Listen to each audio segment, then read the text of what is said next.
સમાચારમાં આગળ વધીએ અગત્યના સમાચાર મળી રહ્યા છે। લોકસભાની ચૂંટણીમાં તમામ ઉમેદવારોની હવે જાહેરાત બાદ સીઆર પાટીલ દરેક બેઠક પર કરશે પ્રવાસ। લોકસભા ચૂંટણી પહેલા જે પ્રકારે ભાજપમાં અત્યારે ક્યાંક નારાજગીના સૂર છે, ક્યાંક આક્રોશ છે, આ તમામની વચ્ચે દરેક લોકસભા વિસ્તારમાં એક જાહેર કાર્યક્રમ કરશે સીઆર પાટીલ। ઉમેદવારને સાથે રાખીને લોકોની વચ્ચે જશે ભારતીય જનતા પાર્ટીના પ્રદેશ પ્રમુખ।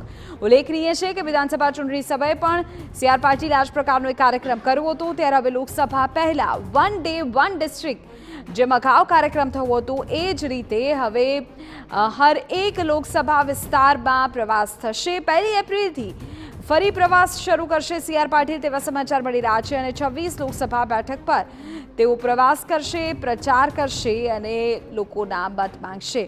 લોકસભાની ચૂંટણીનો સમય હવે ખૂબ નજીક છે, ત્યારે આ મહત્વપૂર્ણ સમાચાર કિંજલ મિશ્રા પર સંવાદદાતા વધુ જાણકારી આપી રહ્યા છે। કિંજલ, પહેલા વન ડે વન ડિસ્ટ્રિક્ટ અને હવે એવી જ રીતે હરેક લોકસભા માટે પ્રવાસ અને પ્રચાર કરશે સીઆર પાટીલ। જી બિલકુલ, 1 એપ્રિલથી જે પ્રચાર છે તે શરૂ થવાનો છે।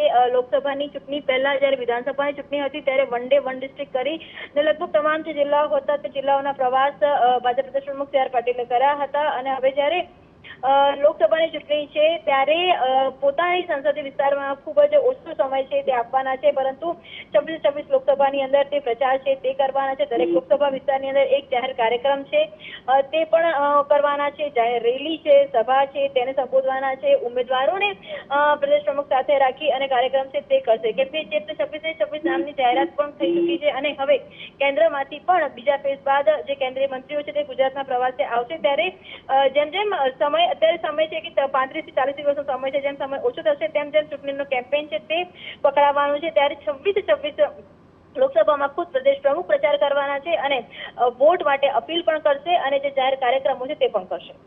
બિલકુલ કિંજલ, આભાર જાણકારી બદલ। તો પહેલા જે પ્રકારે વન ડે વન ડિસ્ટ્રિક્ટ કાર્યક્રમ થયો એવી જ રીતે હવે એક લોકસભા બેઠક પર એક જે પ્રવાસ છે તે સીઆર પાટીલ કરશે। ઉલ્લેખનીય છે કે અલગ અલગ લોકસભા વિસ્તારમાં જાહેર કાર્યક્રમોમાં સીઆર પાટીલ હવે જોવા મળશે, એટલે કે 26 બેઠક પર પ્રચાર માટે ખુદ સીઆર પાટીલ હવે મેદાનમાં ઉતરવાના છે।